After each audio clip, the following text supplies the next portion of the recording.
played about 15 minutes of this since the last time. During the A murder. Before I realized my mic wasn't on. So that video is getting deleted later. So essentially what we missed was that we got another letter. There's going to be a murder on Bexhill-on-Sea. We deduced with our huge brain thinking powers that the next victim's name is going to start with the letter B for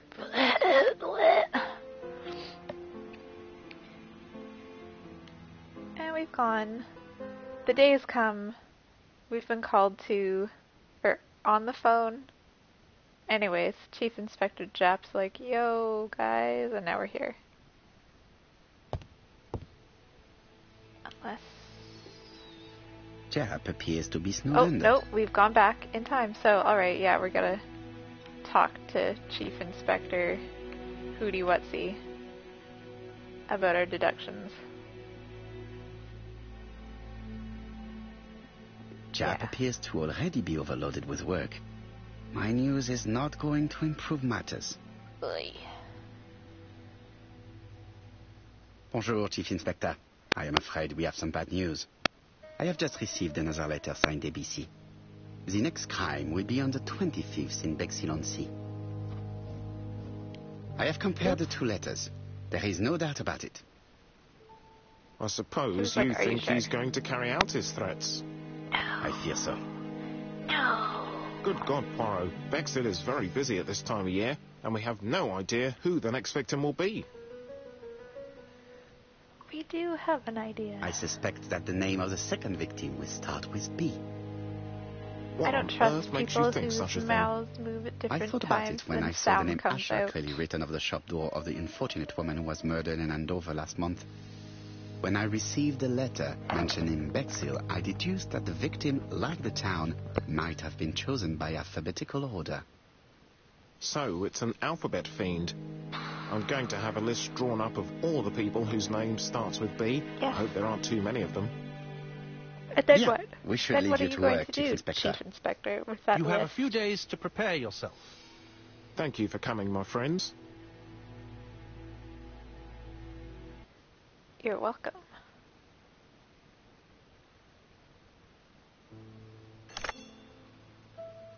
Poirot? Chief Inspector Japp, your call does not bode well. Indeed, we have just found the body of a young woman on the beach in Bexhill. An ABC was placed on the body. We'll be there as soon as possible. Will we? Do I have to go there myself? Oh, thank goodness.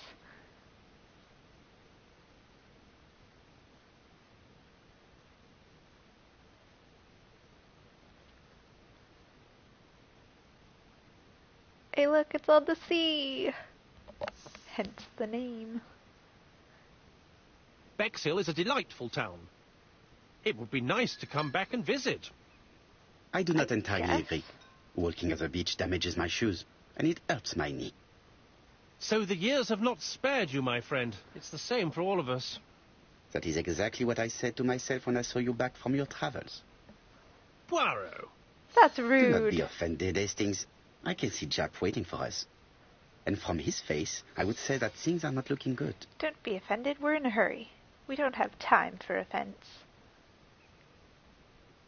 Now I must walk really slowly. Slow. Slow.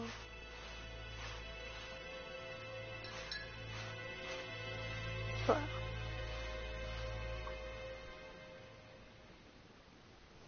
Chief Inspector? Where's his voice? Where's the voice?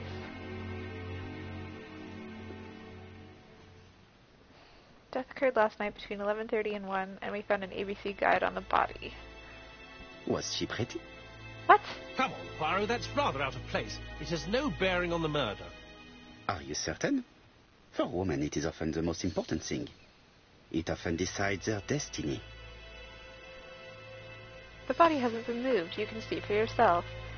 Has the press been informed? Not yet, but I'm planning to. I haven't yet informed them about the presence of the ABC guide in Andover. Nobody has reported a young woman missing? Not for the moment. No witnesses, I imagine. Indeed, we've asked everyone who may have met a young woman fitting her description last night to come and see us, but I have little hope of gaining anything from it. It's early days, Chief Inspector, and the news may not have spread around the town yet. I hope you're right, Hastings.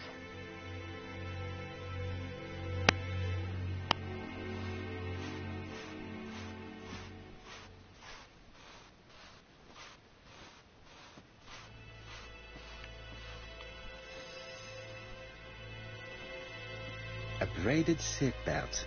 It may have belonged to the victim. These marks have been left by a rope or a braided cloth. She was a great beauty. Strange that chap didn't notice it. This key is too small to be one for a house. Without a doubt, it is for a padlock. The young woman wasn't wearing shoes or a coat, and was not carrying a bag. That's strange. Either the murderer stole her belongings, or she put them somewhere safe. Maybe so that she could bath.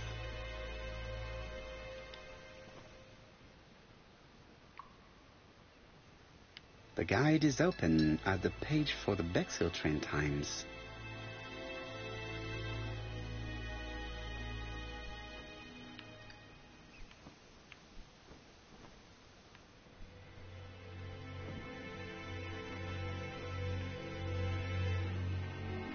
Apart from the marks on her neck, there are no signs of the struggle. She didn't manage to hit her assailant.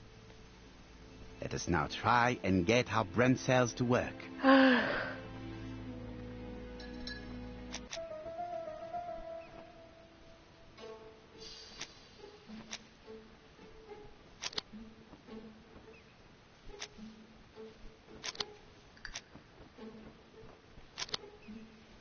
Oh, look. She was strangled. The poor child must have been strangled with his braided belt. Unfortunately, in view of the fabric, it is unlikely that we will find any prints. Let us now try and get our brain cells to work. Again?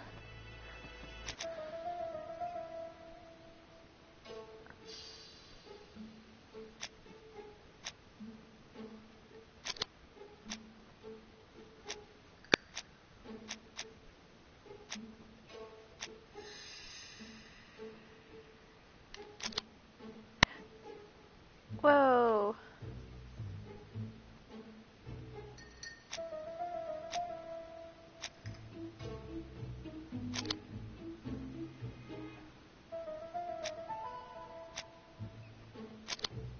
Aha. The medical officer should confirm that the victim was strangled with her own belt. That's what I thought. She shows the usual signs of strangulation. With a little luck, we'll find prints this time. You are too optimistic, Hastings. Our killer is far too meticulous for that.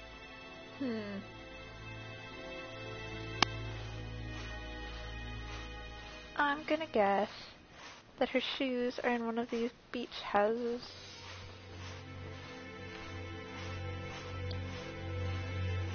This hut is locked. This hut is locked.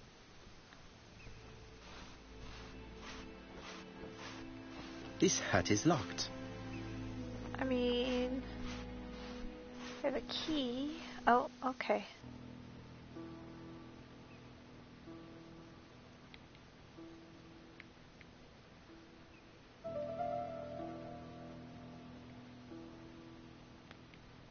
A dual locking padlock. I need to find the code and then insert a key. We don't.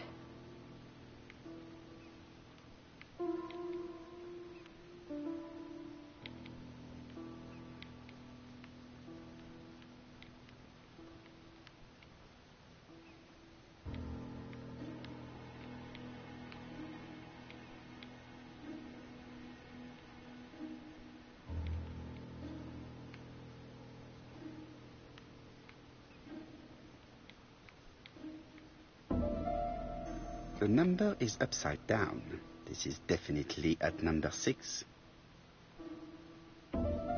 715.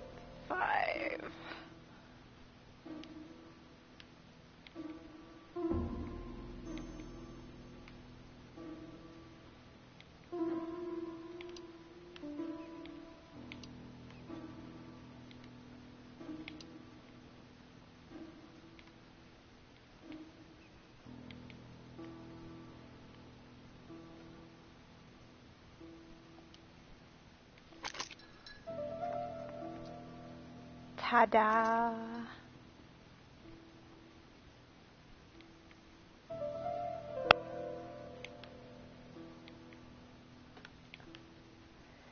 It was totally necessary.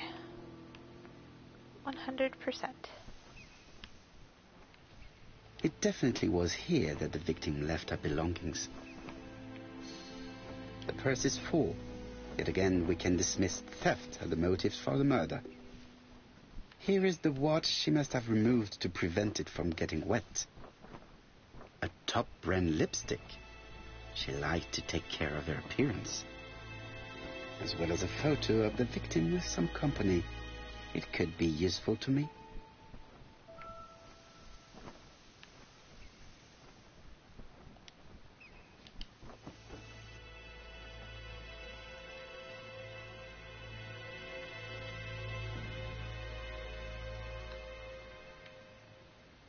Betty's first day at work. Mom is very proud of you. Elizabeth Barnard, 7 August 1931. So, the young lady did have a name starting with B, and she worked as a ginger cat, an establishment that must be slightly further along the beach.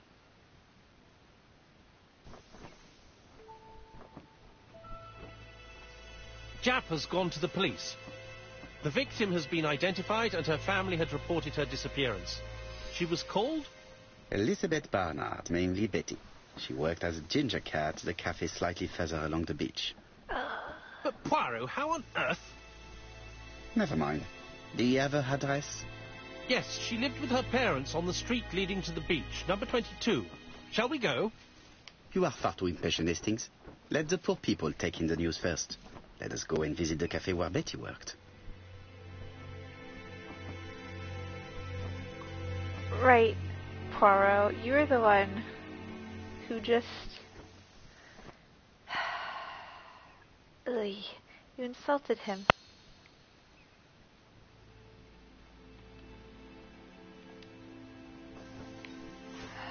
Where are we going? To a cafe. I have to walk all the way back there.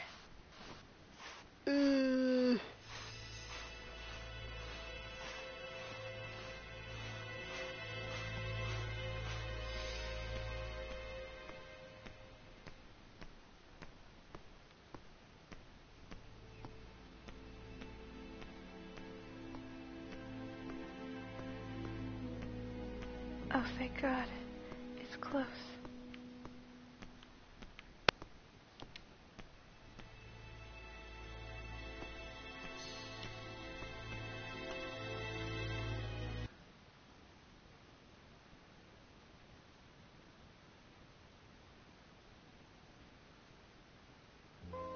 I'll be with you in a minute, gentlemen. Who? You? Okay.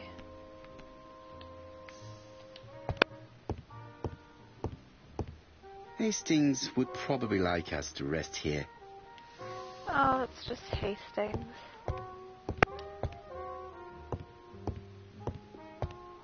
This is a well-laid table. Nothing is out of place, and above all, no creases.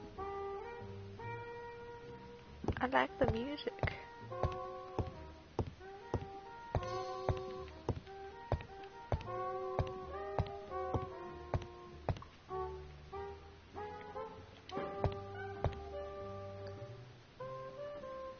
Oh, let us fix ourselves in the mirror. Oh yes, ego points.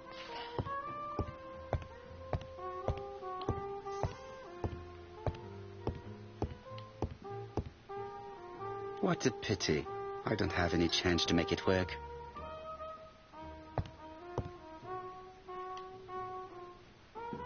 Something tells me that she's the owner of the ginger cat.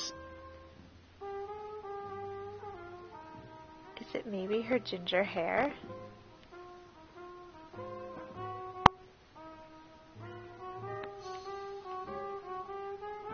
This woman must be the owner of the ginger cat. It looks like something is bothering her. How can I help you? A hot chocolate and a tea for my friend, please. I'll bring it straight away.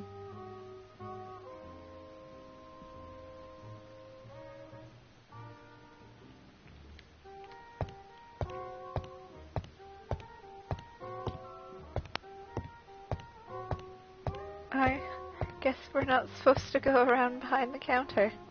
I need to know the time range during which Betty was working on her own.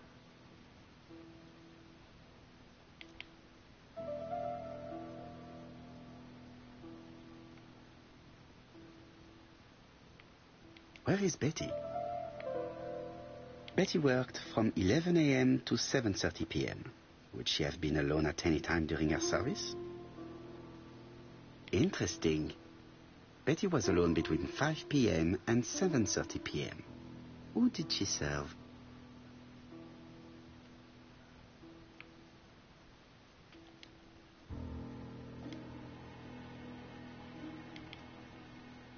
These are the different waiting staff's bills. Which ones were written by Betty?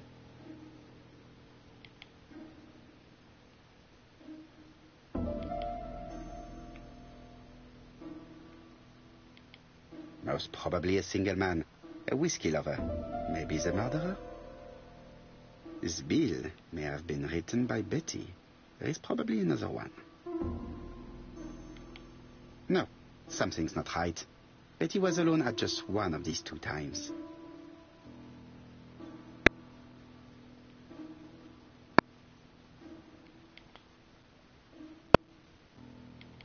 Most probably a family. This bill may have been written by Betty. There is probably another one.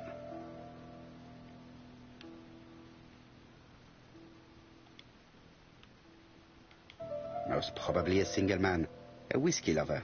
Maybe the murderer? Betty served a family and a man on his own, a whiskey drinker. Maybe the murderer. This information will help me to progress. What? I guess. Gentlemen, what are you doing? We are searching for clues, mademoiselle. My name is Hercule Poirot. I am a detective, and this is Captain Hastings. Does Betty Barnard work here? That is correct. She should have been here a while ago. Punctuality is the first rule of politeness. But she's I dead. fear that Miss Barnard will not be coming today. Or any She day. has just been found, dead, on the beach a few hundred meters from the cafe. How awful. Poor young thing. What happened? She appears to have been murdered. This is most distressing. How this will affect my business, I shudder to think. Oh. What a bitch. What can you tell us about Miss Barnard? Nothing, absolutely nothing. Miss Barnard was my employee. Her private life was none of my business. You did know at least that she had a young man. Indeed. This photo was found. Is this him? Yes, that's him all right. But I haven't seen him for some time.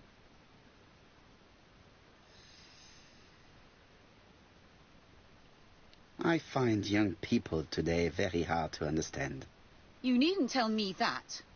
A few weeks ago, they argued just outside the cafe. Imagine what my customers must have thought. I hope for you that it was an isolated incident.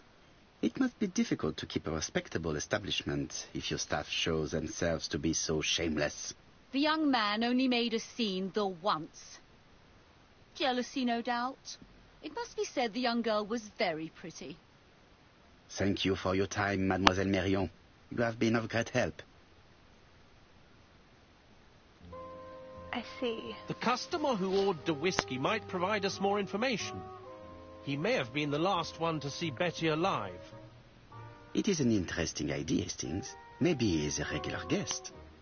What do you think, mademoiselle? I don't think so. Our regular guests tend to order tea and cakes. At this time of the year, there are a lot of tourists about you never see again. That's what I thought. Time to visit Betty's home. I guess.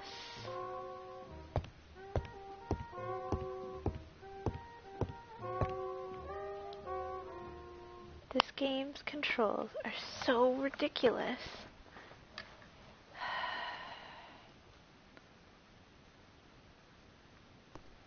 Time to walk slowly.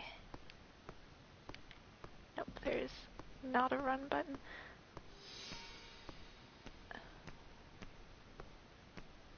I'll just follow Hastings and hope that he knows where he's going.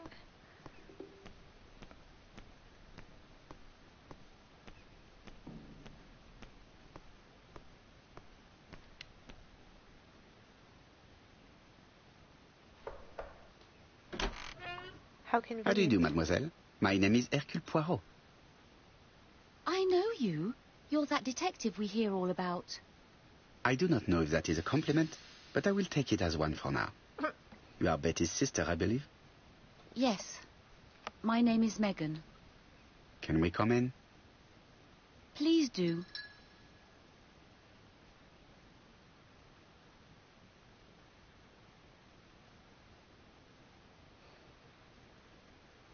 My parents are at the police station. I doubt they'll be up to speaking to you later. Do not worry. We will not bother them. Did you know your sister's plans for yesterday evening? No. I arrived by train this morning. My parents called me in a panic when they discovered that Betty had disappeared. She went out last night, but she didn't tell them where she was going. What was your last conversation about? Her new dress. She wanted a pair of black stockings to go with it. Mother brought her a pair. The very day it happened. She was crying. And to think that Betty never even wore them. Poor Mummy.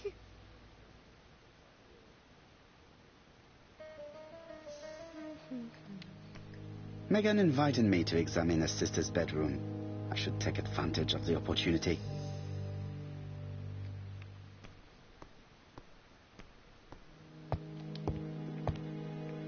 This gramophone is magnificent. It is a one-off, without a doubt. Family photos and files.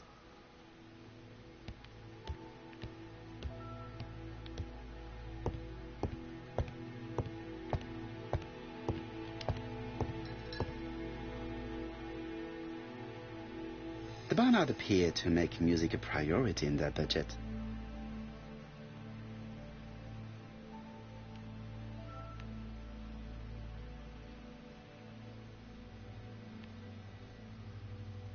Their home is modest, but the Barnards are definitely music lovers.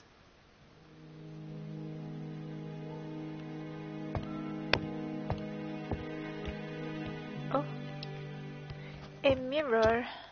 We must look in it and get ego points.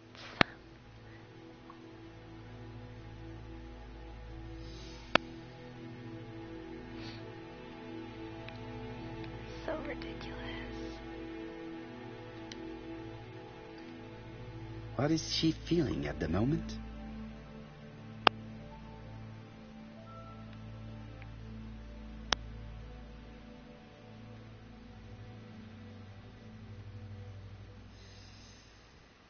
Betty's older sister is not just sad, she is angry.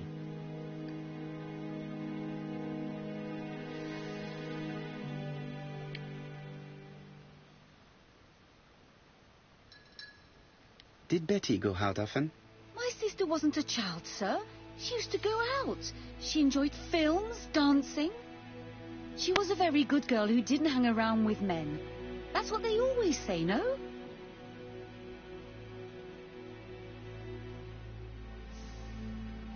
I am not interested in what people say. I am interested in the truth, Mademoiselle Barnard. If you only knew how much I would like to talk with someone who does not know that your sister is dead and who could provide me with a true portrait of her beyond the formalities. The truth is that my sister was a silly little fool. I tried to reason with her, but she behaved like an idiot. In what way? She used to say that if she was going to marry Don, she might as well have some fun now. I understand. Please continue. The telephone. Oh, excuse me, I have to answer that. But of course. Betty's room is opposite the stairs on the first floor. Feel free to take a look if you think it might be useful.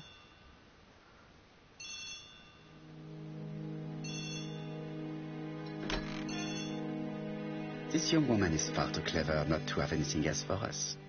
Do you think she's hiding something? That is what I'm trying to find out. Surely you don't think Polar she did bear it? in the window. I did Mirror. not say anything of the sort. But young women always ruin your judgment, Hastings. Who knows, maybe Megan was jealous of her attractive young sister. I see. She may have had her sights on the inheritance. Or maybe she was in love with Donald Fraser. We have to study all scenarios, even the most unlikely. But I doubt that Mr. and Mrs. Barnard are rich enough to justify murder. While I try and get Miss Barnard to talk, I would like you to try and find Donald Fraser. It should be easy to find the estate agents where he works. Bring him to the Ginger Cat. I would like to talk with him before the chief inspector finds him. For some reason.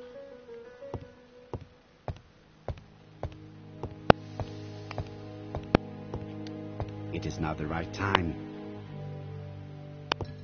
Do we have to go up the stairs? I guess. Again, let's look in the mirror.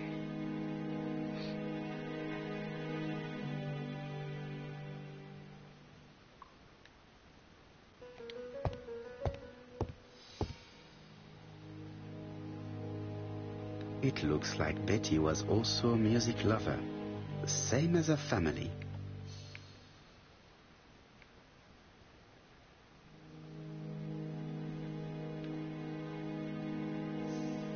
Without a doubt, Betty used to sing.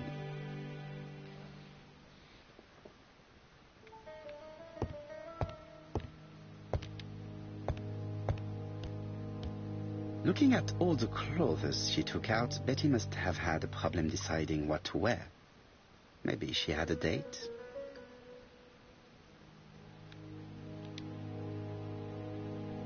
It looks like Betty has a very busy life.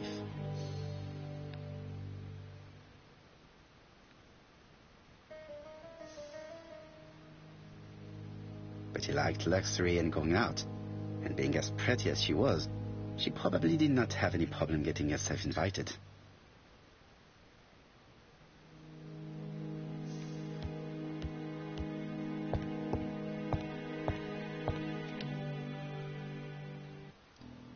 Something on this clock bothers me.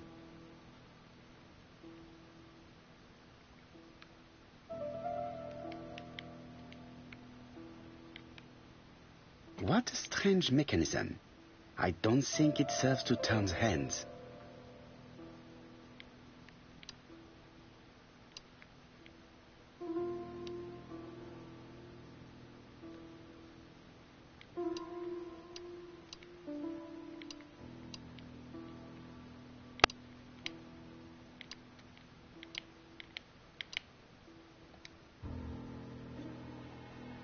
The cogs are blocked by these wooden panels.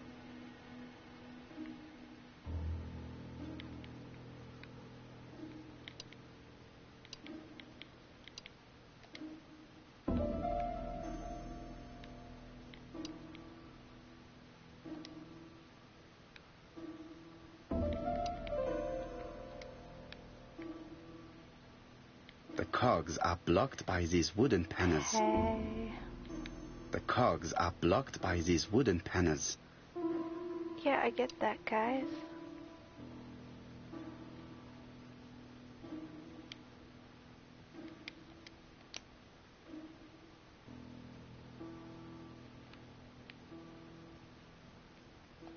Yeah, I don't know why this is even in here. Oh. This metal disc is stuck. This metal disc is stuck. Oh my god.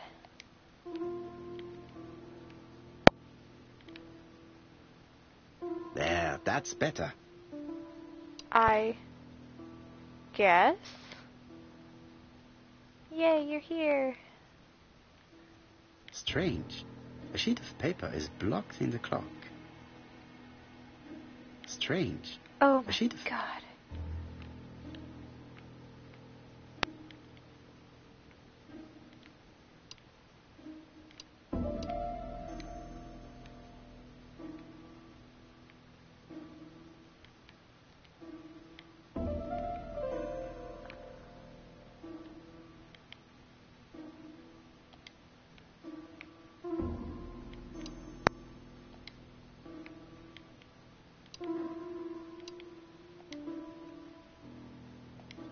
There has to be something else.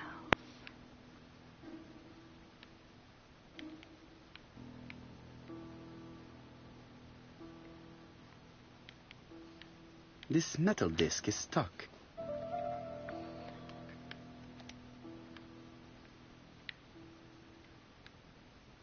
This wooden panel is blocked. I can't open it. This wooden panel is blocked. I can't open it. What do I do?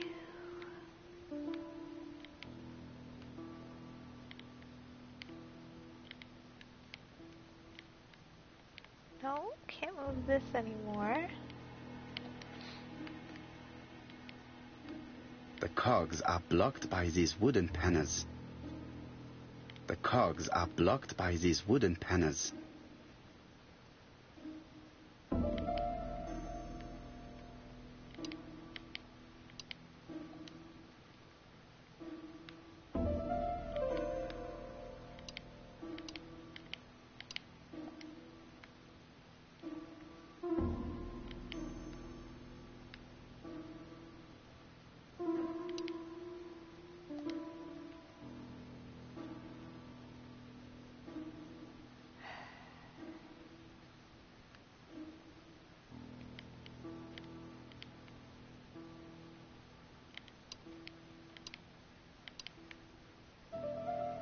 The cogs are blocked by these wooden panels.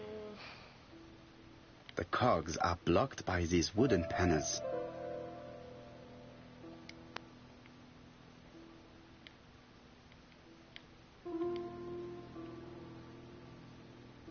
The cogs are blocked by these wooden panels.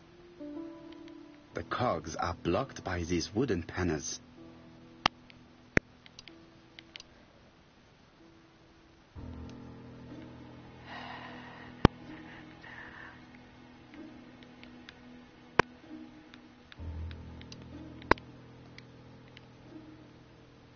Honestly.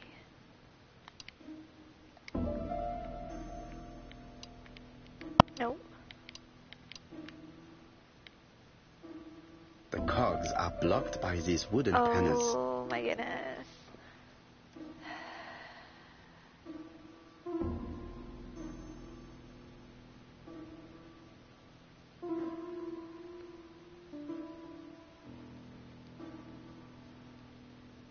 Time to cheat with the internet.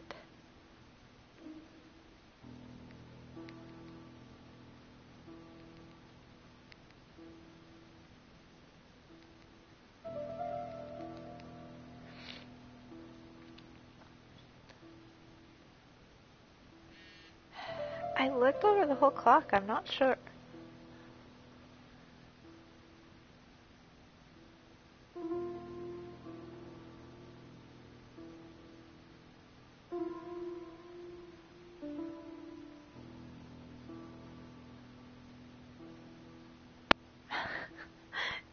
Don't judge me.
walkthrough I've ever found.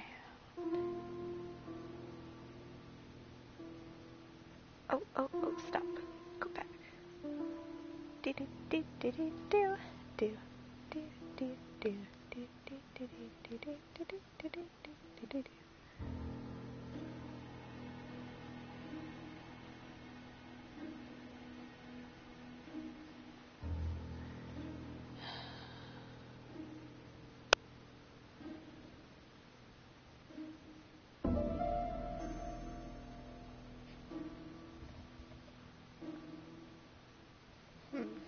Something about a decoration.